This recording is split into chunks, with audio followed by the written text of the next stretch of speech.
BNP's chairman, Nick Griffin, I started by asking him whether he'd been in Burnley in the last couple of weeks.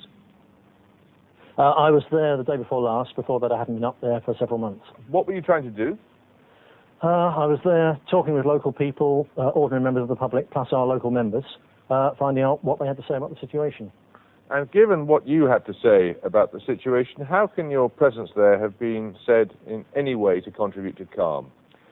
Because a lot of the tension that's built up in Burnley is a result of the fact that white people have felt for years they've got no political voice. By providing them with a political voice, we take the tension out and make them think, well, perhaps there's something we can do politically instead of taking to the streets. How does a call to boycott Asian businesses help anything?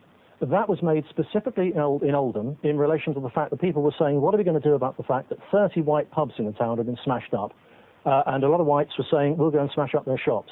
And we said specifically, don't attack shops, that's utterly futile. If you want to make a protest, boycott their shops so that the Asian businessmen will pressure the community leaders to pressure the young thugs to stop attacking white pubs.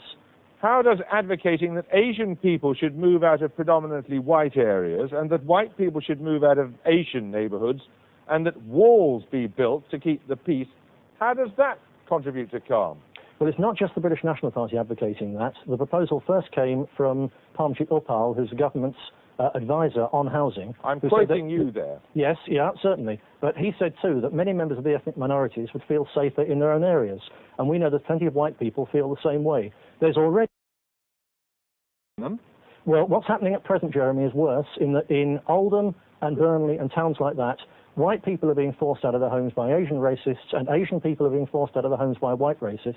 Unless they're moved peacefully to divide the communities, as the British state has done in Belfast, then they're going to be moved by violence, which nobody wants to see. So, essentially, what you would like to see is a form of apartheid in this country? We don't want to see apartheid. We want to see communities separated by enough space so that there's not this constant friction, which is what leads to people being hurt. Along the lines of the peace line in Belfast? Very much along the lines of the peace lines in Belfast. The British you ever seen the peace line? Pardon? You ever seen the peace line? I spent time in Belfast, yes. And certainly. You'll be aware of what a monstrous edifice it is. Have you ever seen a burnt-out house where people have been forced out of their homes yes, I have, because they were living in the wrong area? A peace line is better than burnt-out houses.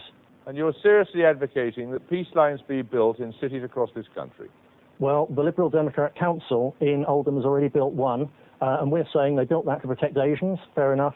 There's white areas under threat of racial attack too, and if the white residents there want them, they should build them there as well. And you think Northern Ireland is an advertisement for a happy, tranquil society? No, Northern Ireland shows what happens when a multicultural society breaks down, and it's the Liberals in the media, the Liberals and the politicians who have created a multiracial society in Britain against the wishes of the British people. This is your problem. You created this mess. Who's you?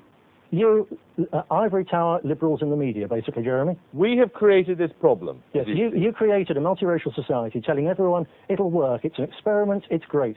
And people like myself have warned for years, saying multiracial societies very often end in violence.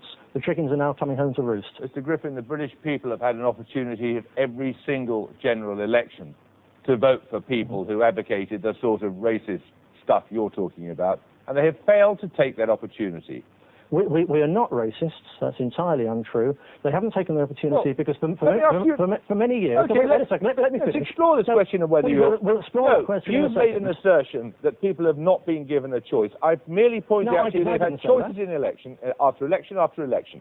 Let's explore this question of race. No, on which side of one of your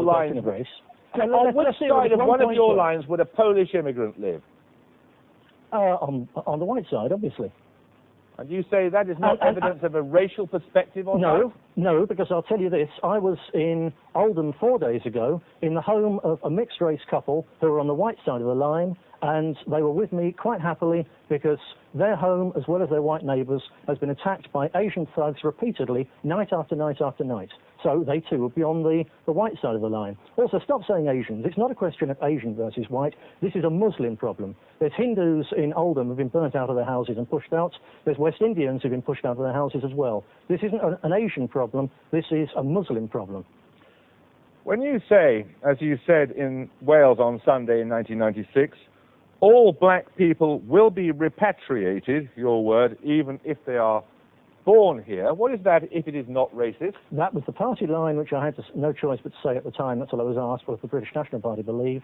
That has now changed. We don't have a policy of compulsory repatriation. And when did it stop being racist then? When I became chairman of the British National Party and put it to the membership and a democratic vote that was no longer possible, that it wasn't fair, and that all we need to preserve Britain as a predominantly British country is to stop immigration and to make it possible for those non-whites who want to go home.